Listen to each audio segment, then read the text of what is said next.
Hi guys, how are you all today morning?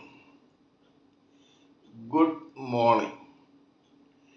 Today is 20th July 2023. My name is TSV Raghavan and I live in Chennai, Tamil Nadu, India. This is my spiritual vlog on YouTube. Haribol TRSV nectar NECTAR nectar. In this particular vlog, in all my previous videos, we have been discussing about the knowledge and information that we have gleaned through the study of spiritual books, scriptures, contemplation on the material universe, and meditation on the spiritual universe. This particular video in this blog is no exception to that rule. In fact, it is a mere continuation of what we have been doing in my past videos in this vlog. Kindly subscribe to this video and this vlog so that I may keep reminding you of all my previous and future videos. So let us continue with the topic for today. In this particular video, we have been discussing about the analysis in detail of the psyche of a human living entity in this material world. In this process, we have realized that the four major factors that decide on the psyche of a particular human living entity are his or her prarabdha karma, his or her free will resulting in kriyamana karma, his or her vibrations from his or her etheric senses, astral mind of feelings and emotions, and causal body of intelligence and ego, how the brain of the gross body of that human living entity selects these vibrations, chews on them, masticates on them, and then transmits the juice out of these vibrations into the gross body of that particular living entity. Kindly note that his or her false ego plays another factor or fourth major factor in deciding on the psyche of that particular human living entity.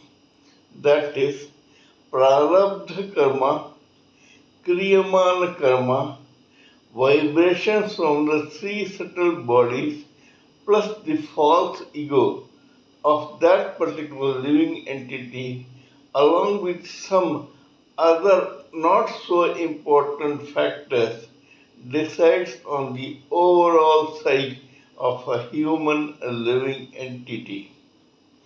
False ego means that ego where the living entity identifies himself or herself with his or her gross body.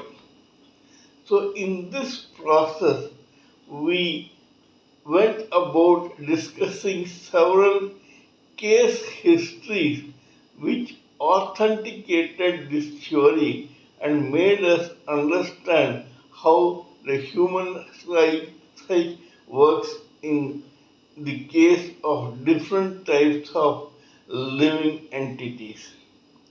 Today, in this video, we shall discuss about another such case history which will make us understand human psyche far better than we have done till now. So let us proceed. There is a commercial city or metropolis called Mumbai, which was known as Bombay in India. This Bombay is the capital of a state called Maharashtra. This place is stiff with finances, business, commerce, trade, industry, etc. This has been going on for the past around 75 to 100 years. However, during these 40s and 50s, an underbelly or underworld developed in this city. This graduated into mushrooming of several splinter groups of underworld gangs which were at loggerheads with the police, the society, and within themselves. In the late 80s or mid 80s and the mid 90s of the 20th century. There were several splinter groups like the Dawood Company, D Company, Arun Gowli Gang, Babu Resham Gang, Bra Gang, and other such gangs. There were these gangs were stiff with members who had varied degrees of expertise in the illegitimate activities. Some were pickpockets, some gangsters, killers, thieves, extortionists, money launderers, smugglers, and the like. One of such gangs was known as Amar Nayak Gang. This gang had around 1,000 members and it was very ably managed by two very intelligent boys called Amar Nayak and his younger brother Ashwin Nayak. Amar Nayak was called Ravan because Ravan in our mythology is considered a demon in the Hindu mythology with a multifaceted personality. Similarly, Amar Nayak was known for his sanguine courage, bloodthirsty attitude, cruelty, mathematical wizardry, and financial genius, all rolled in one. That was precisely the reason why Amar Nayak was known as Ravan.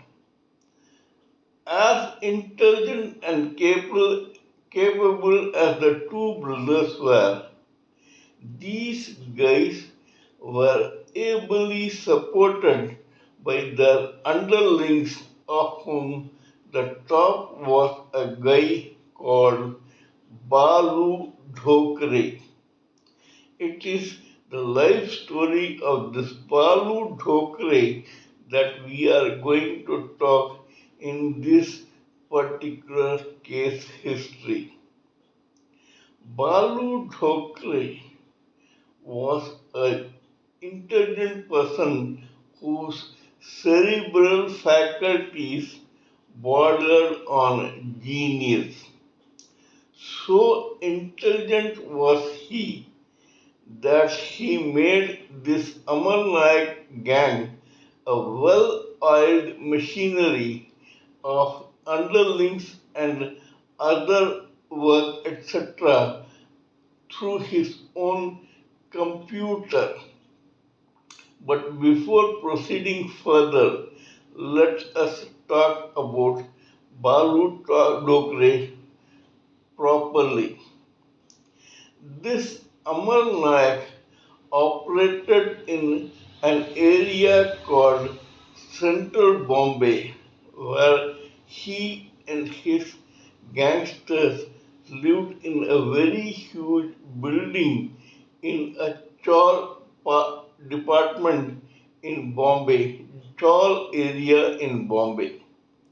There were several gangs who were occupying several other buildings also, but Amar Nayak's building gang occupied one particular such building. This building had a, a flat for this Balu Dhokre also. Balu Dhokre lived in one of those flats in the second or first floor of that building. Across the road, there was a clinic which had a full-fledged medical practitioner who happened to be Balu Dhokre's father. Actually, this Balu Dhokre, according to his prarabdha karma, was born into a very educated and decent, medically oriented family and professionally qualified family in Bombay. He had nothing to do till then with the Bombay underbelly. This boy was so academically qualified and intelligent that according to his own prarabdha karma, this boy would have done very well on the legitimate circles in the society of Bombay. He could have become a doctor, an engineer, a lawyer, or any such professional and held some very good responsible position in some company or multinational corporation if he had chosen to. However, here ended this boy's prarabdha karma and his free will took over when he was in his early 20s. For some reason, nobody knows why, this boy became very close to the gangster Amar Nayak and his younger brother Ashwin Nayak. What attracted him to the underworld, nobody knows. But it remains a fact that this boy used his own free will and kriyamana karma to go wayward and to leave the legitimate side of the society for the underworld. Because this boy was so cerebrally qualified and intelligent, and because his intelligence bordered on genius, Amar Nayak, who was very intelligent himself, recognized this boy's talent and put him as a brain in his own gang.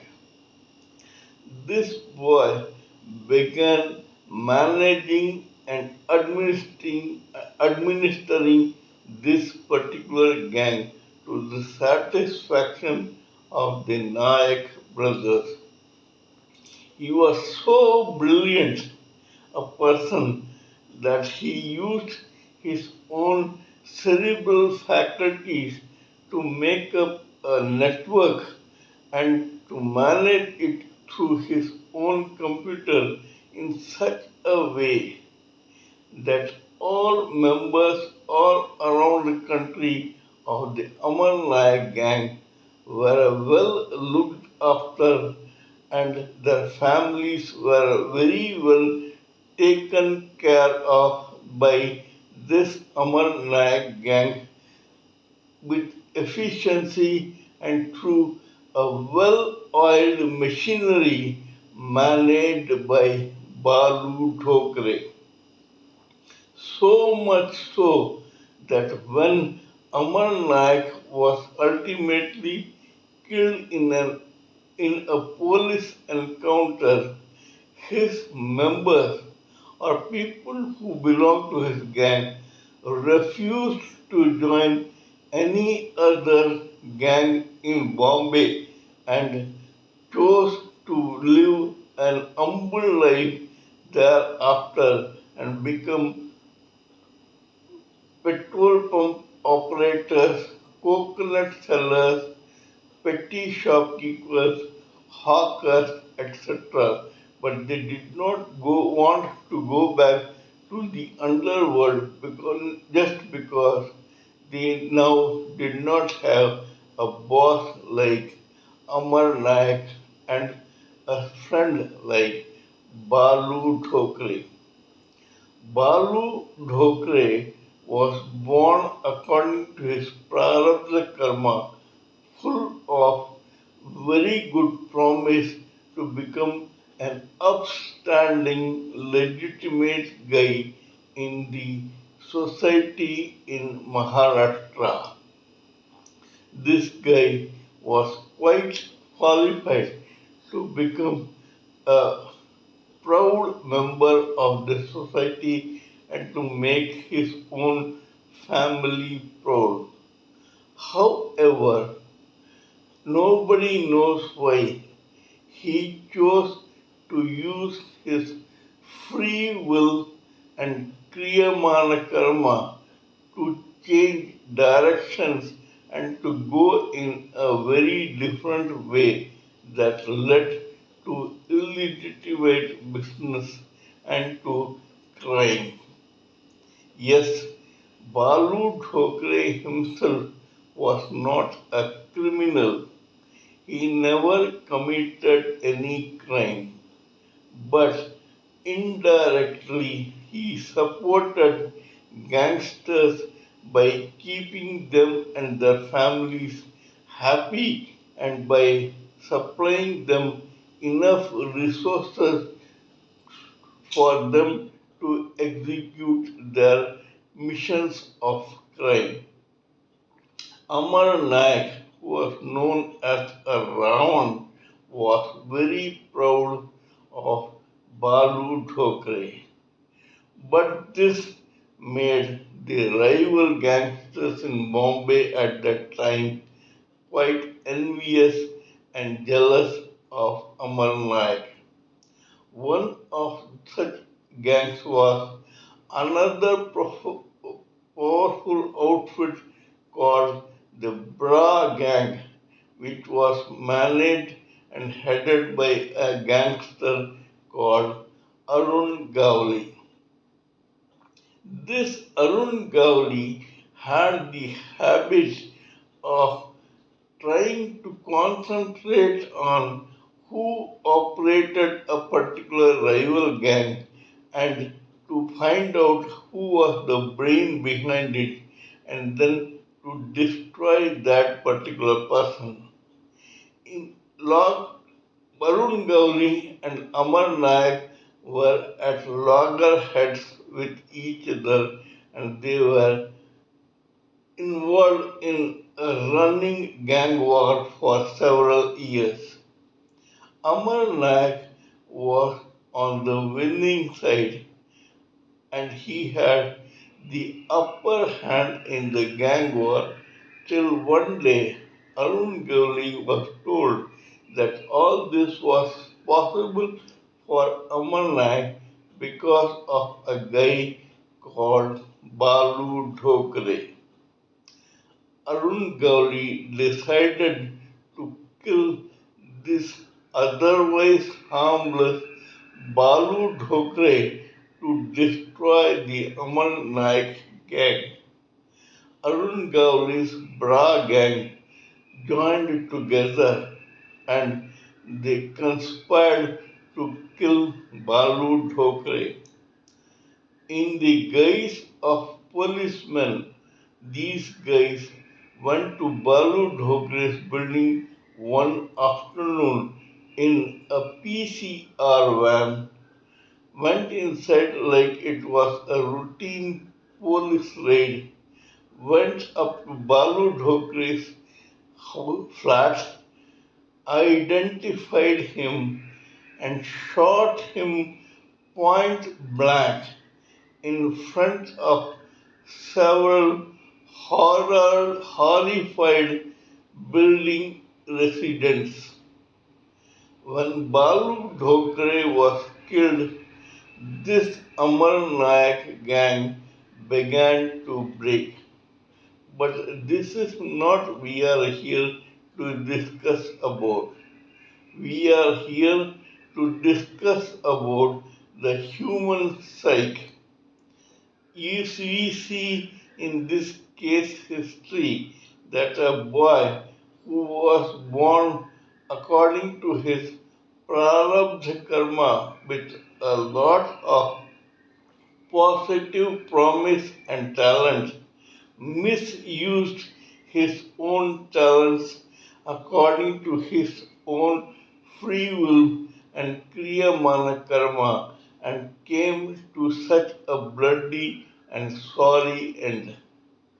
In the case of this living entity called Balu Dhokre, the fact remains that if his kriyamana karma despite his macabre end, remains unworked.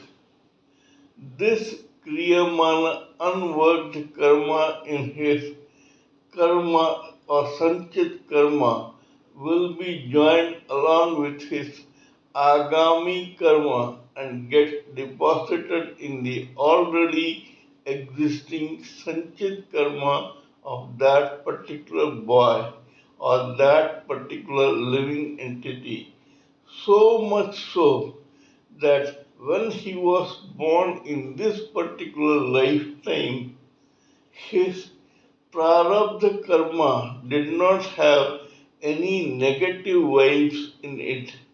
But now, when this boy takes another birth, the possibility of his unworked kriyamana karma as an associate of a criminal gang will be joined to his sanchit karma, and a slice of that sanchit karma will become his future prarabdha karma.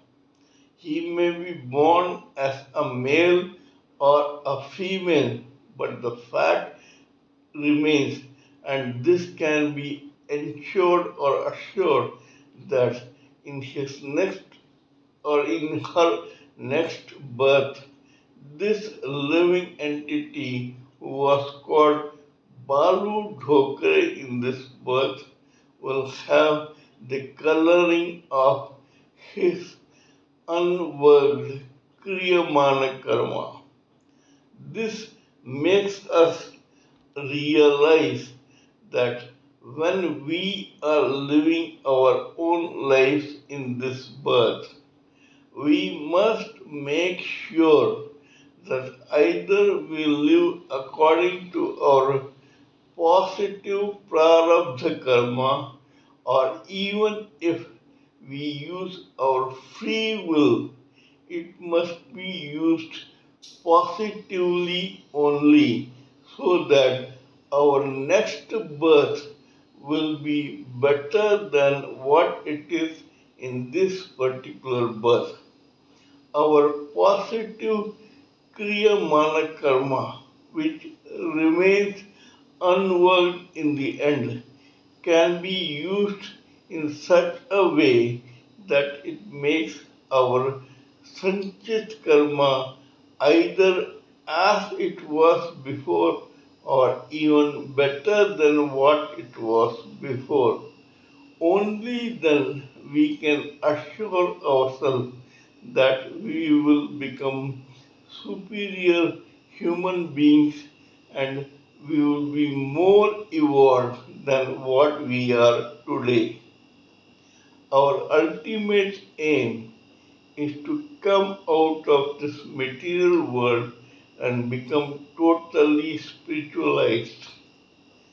Self realization, liberation from this endless cycle of birth and death, and ultimate deliverance to Godhead must be the ultimate aim of every living entity, and every living entity, male or female, should work only towards this end.